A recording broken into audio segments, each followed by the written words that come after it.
World Bank issues damning verdict on effectiveness of military task force against illegal mining as it reveals it is costing us $20 million to maintain the armed men on the ground. The World Bank has interesting issues. We are working with them now in the MIP. They think that option was ineffective. So, they think that for us to keep them there, it will cost about $20 million, which could be sent to other sectors. We'll tell you why there are already indications that government may be forced to eventually withdraw the task force.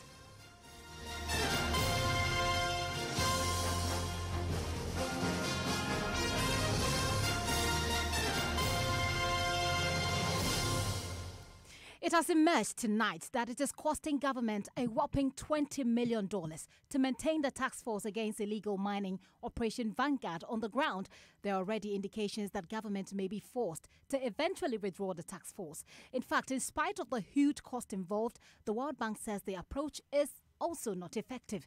My colleague Maxwell Agbagba was at the event and joins me in the studio. Maxwell, you're welcome. Let's start with this. Now, the coordinator of the multi-sectoral mining integrated project gave figures today that suggest little progress in actual prosecution has been made so far. Yes, Gifty, he gave the figure. Total operations conducted 1,179. And then we have total number of arrests, 1,374. Shockingly, though, the total number of convictions that we have is just 141. That's just like 10% convictions. Well, the operation actually has not been that useless necessarily. If we know that the team has actually impounded a number of illegal mining equipment and guns already, correct? Exactly, yes. We have total excavators, and let me just mention that, these figures are since the Operation Vanguard started on July 31st, 2017. In fact, the coordinator mentioned that these figures are updated as of yesterday. So we have 244 total excavators seized. We have total water pumps seized, 506. Total ammunition seized, we have 2,408 for total ammunition seized. Total champagne seized, we have 5,816. Total vehicles seized, we have 89. And then total water pumps immobilized, we have 1,078. Total arms seized, we have 136. And then total excavators immobilized, we have 389. And then total excavators seized, we have 244. So that's the breakdown, Gifty. So certainly some successes have been recorded, but obviously not enough from what we're hearing now. Maxwell, we've also become aware of a World Bank report today that has a damning verdict on the effectiveness of the current approach to fighting illegal mining. What exactly does this World Bank report say? Well, it describes the current approach as ineffective militarized enforcement initiative and says it will cost us, is estimated to cost us $20 million, and that low court appearance rates and even lower conviction rate, and then risk that soldiers are co-opted by illegal miners, and then human rights, legal and reputational risks among some of the reasons why they think this method of fighting illegal mining is going to be ineffective, Gifty.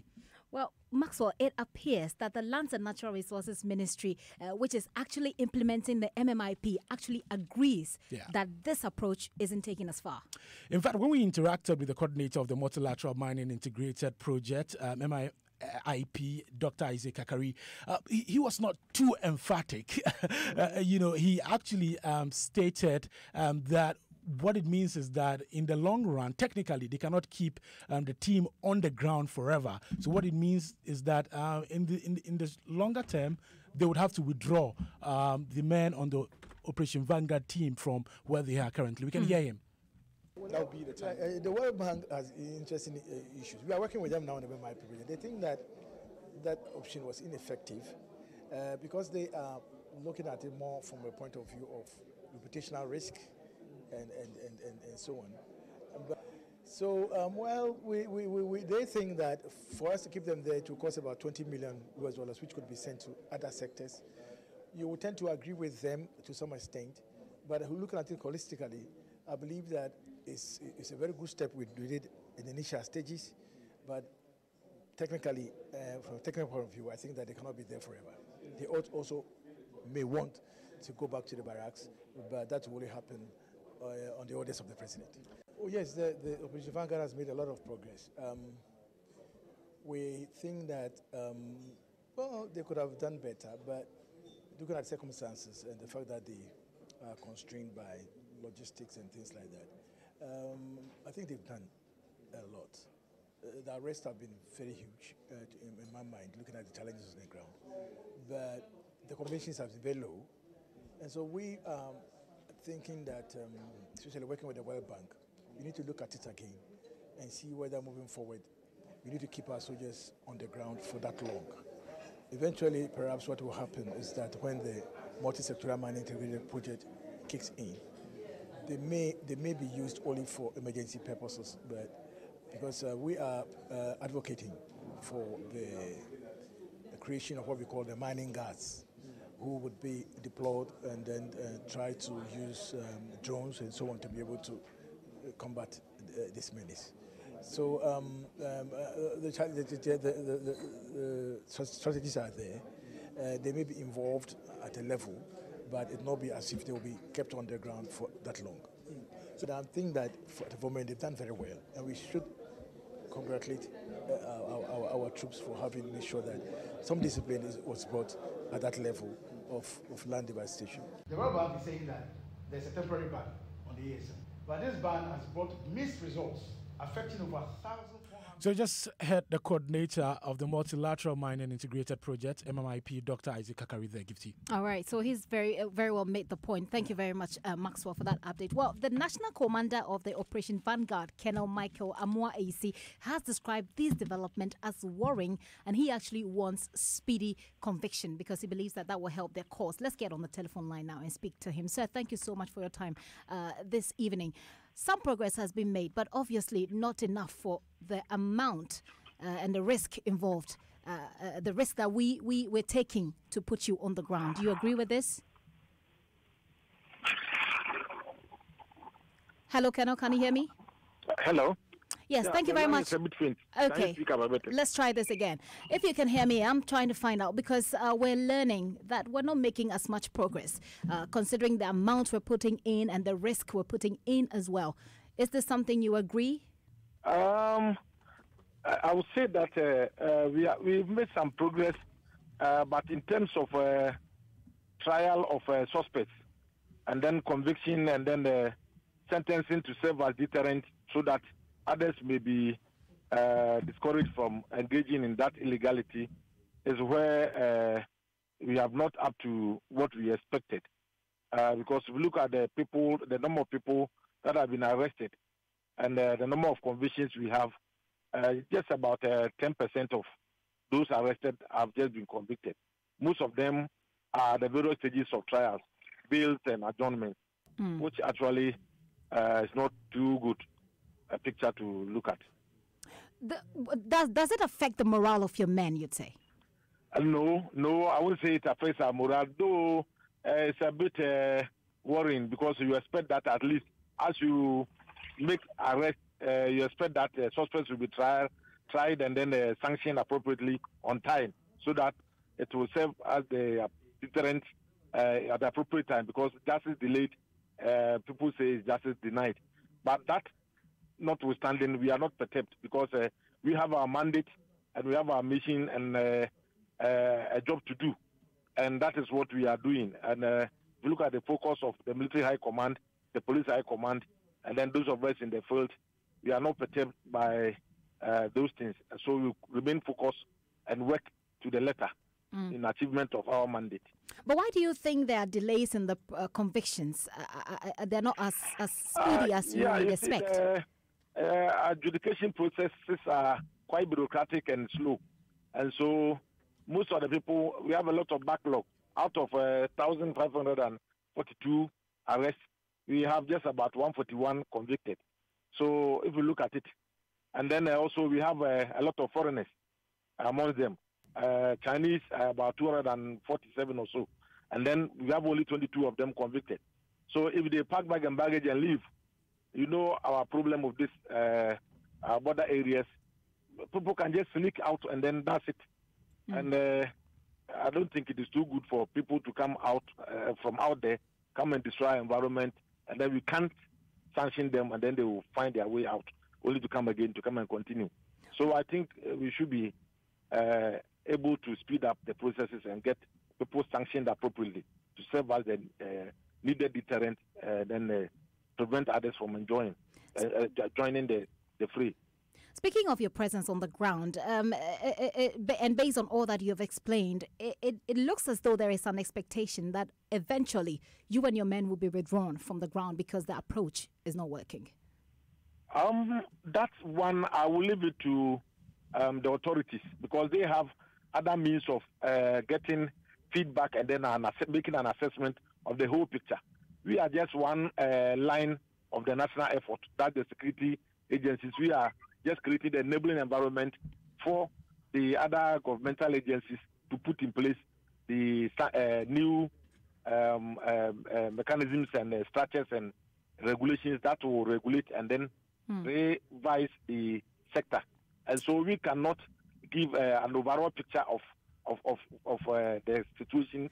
But then you are on the ground. You are on the ground. Based on what you have seen and what you have done on the ground, do you think that the calls for your men or this approach to be withdrawn is actually in the right direction? That is what I was trying to explain. That looking only from the security point of view might be a narrow scope, because there are other lines of operations or other efforts from the national spectrum that are also feeding into it. And so up there at the governmental level, they have a better picture of what we see. But that notwithstanding, I would say that if you take our perspective from the security agencies, if you look at the quantum of equipment that we have seized and those that we have destroyed, if all of them were working at their full rate for this number of days, almost 1 year, they were working without any intervention, we will have a very serious problem on our hands. Okay. So if you quantify those damages that could have occurred if there have not been any intervention, then you can at least see what we have done. Okay. And appreciate our efforts. So I appreciate your time here on the show. Thank you so much. That is the National Commander of Operation Vanguard, Colonel Michael Amoah AEC there. So it boils down to the impact on our water bodies. A couple of months back, the Managing Director of the Ghana Water Company, Dr. Clifford Abdullah, also painted a very gloomy picture of the Operation Vanguard approach.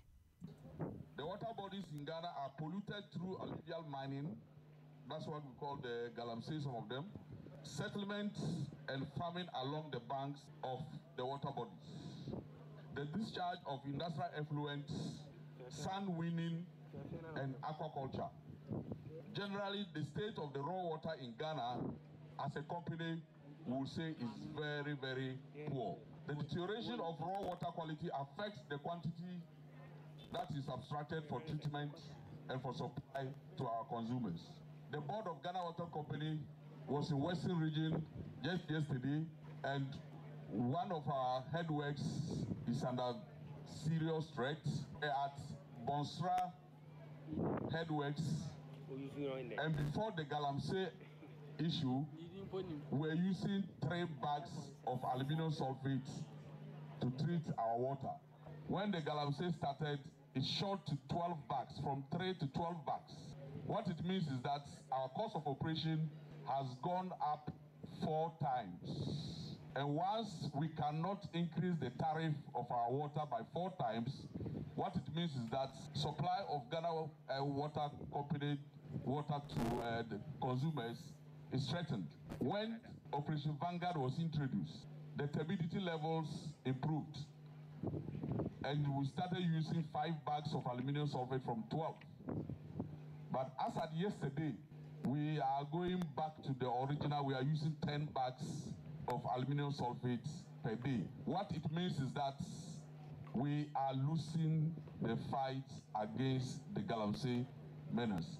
So Operation Vanguard probably is not the way to go.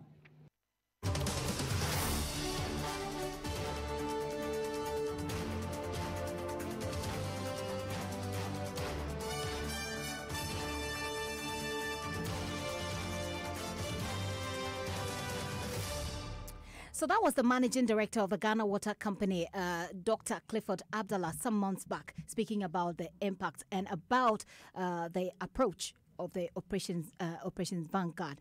Now, let's get on the line to speak with the coordinator of the Multi-Sectoral Mining Integrated Project, MMIP. His name is Dr. Isaac Kakari. Doc, thank you so much for your time this evening. You mentioned that we're spending about $20 million. Over what period are we investing this amount? Well, thank you very much for this. The World Bank never stated the year. It appears they were forecasting and saying that we should keep the Operation Vanguard on the ground for a long time. The country could be spending about $20 million. So I think that we should put it in the context. It's a forecast, I believe. You believe? Did you try to find out from them exactly what it was, a forecast or an actual amount spent? Well, if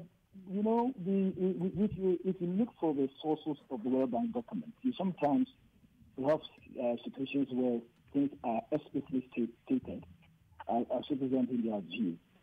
And you're right, perhaps you should have asked them what they really mean, whether it was annually or quarterly or whatever. But my experience with them is that they begin to give figures like that, and then apparently what they're doing is that they are forecasting that if they are there for a specific period, it may mean that we may be spending that much, just keeping them on the ground.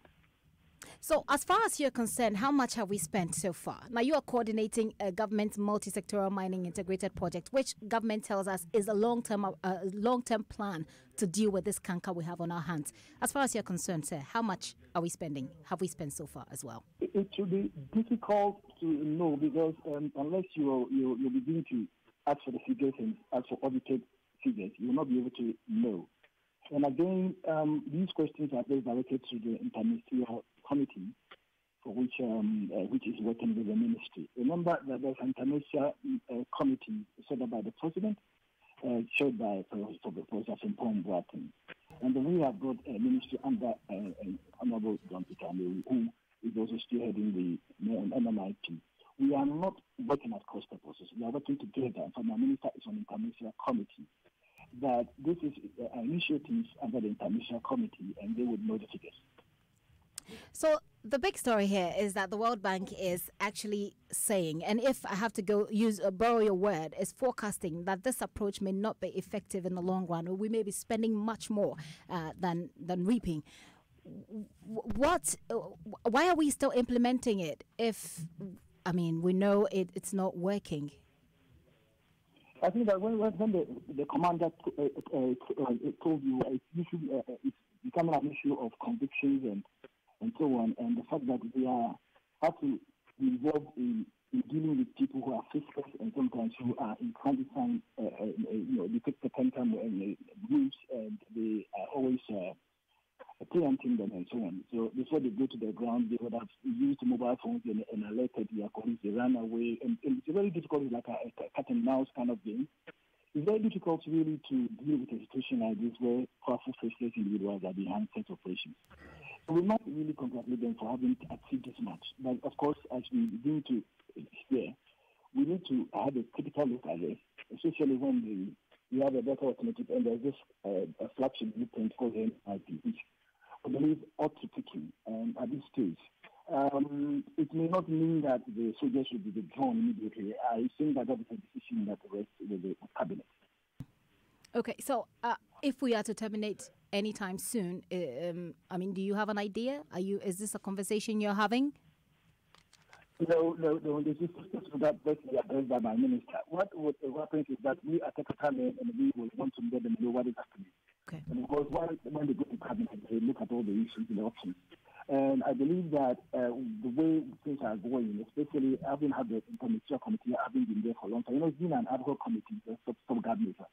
Eventually, however, the cabinet approved MMIP. We have to kick in. And that is where we have various strategies and indicators that will help us solve this problem. Maxwell was saying that eventually we may have to come up with what we call the mining gas.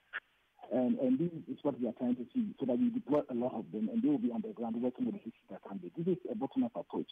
The solutions doesn't even lie with the ministry. The solutions lie with the district assemblies, and then the small-scale miners themselves, and then people out there who are experts, who are consultants. How different would the work of the mining guards you talk about be from what Operation Vanguard is doing at the moment?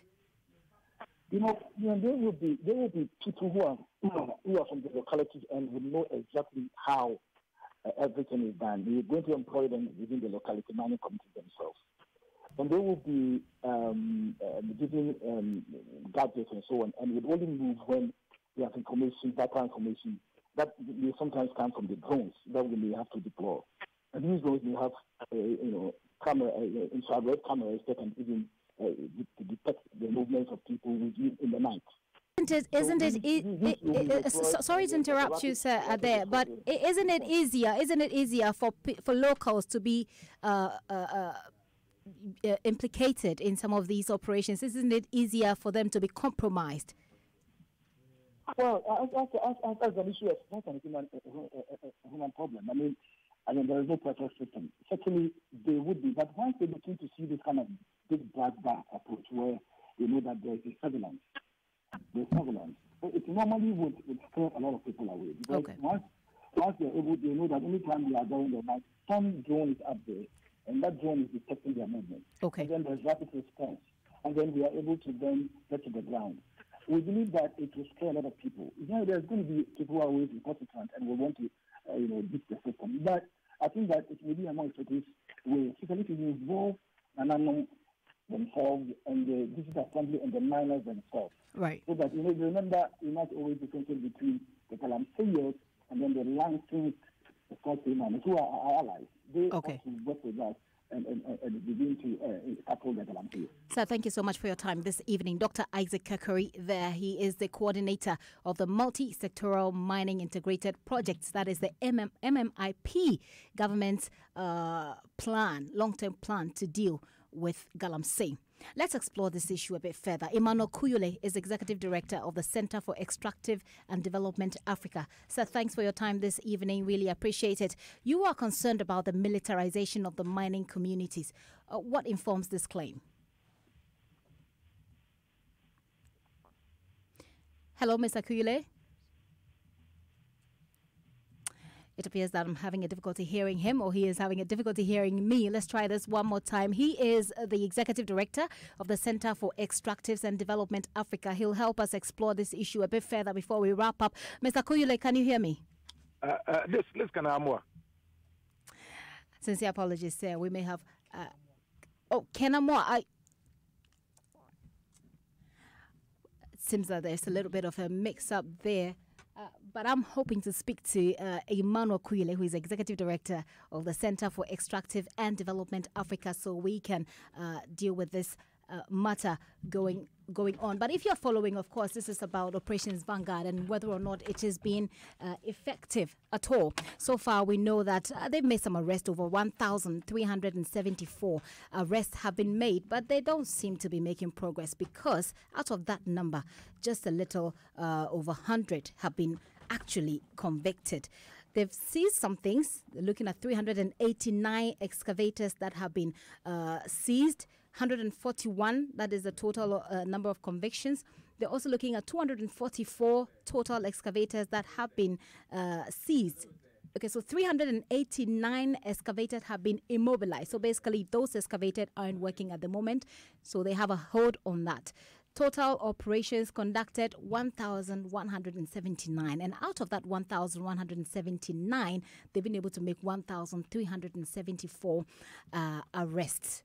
Interestingly, 141 convictions have been done. We had the commander of the Operations Vanguard talking about how slow the system really is, the bureaucracy involved, and how it goes. Because of that, they're not able to, they don't see the sort of convictions that they want to see. He also spoke about the porous borders, which contributes to this negative impact on the work that they do. They talked about water pumps that they've seized as well. Of course, the Galamseyers use these pumps to destroy the water bodies. 506 of them, they say, they have seized. They've also seized some ammunitions because when these people go on the ground, they guard themselves. They have ammunitions because they know that the state will come against them. So they have ammunition. The Operation Vanguard team has seized a total of 2,408 ammunitions from their operations so far. Also, they've seized some vehicles, 89 of them, 89 in total vehicles. They've seized 89. In terms of Shamfan that they've immobilized, as they put it, we're looking at 5,816, which is why the Operation Vanguard commander said that this is a huge impact, because if you look at what that Shamfan does is that it digs under the water to get the minerals up. And whilst it does that, it destroys the water in the process. So 5,816 of them has been seized. That's quite an impact. But there are still doubts about the effectiveness of the project so far. It appears that I do have Emmanuel Kuyele on the line now. Like I indicated, he is Executive Director of the Center for Extractives and Development Africa. They are quite concerned about what they're calling the militarization of the mining community and the impacts that it brings to such communities. Sir, thank you so much for your time this evening. I wanted to find out what informs your claim about the militarization of the mining communities, if you can hear me. I can hear you. Thank you very much. And well, I think that the approach the government has adopted is not a new one. Traditionally, government have tried to tackle the illegal mining problem with force, calling upon the national security forces to remove encroaching operators from concessions. Sometimes this has been done in collaboration with industry itself. But generally, as we were discussing earlier, this has done little to deter participation of illegal operators. And there's the other point was that these kind of antagonistic approaches actually have negative or opposite effects. What it tends to do is to kind of try to unify groups of people that have been marginalized by the state. Especially artisanal mining, and they have camps, they're increasingly organized, and so become sort of a refuge for many others, and it's very, very difficult to then deal with them. So the point that we were making is that, there is a reason for what we have. Okay. And so the approach of government, which partly the MMIP is seeking to address, has been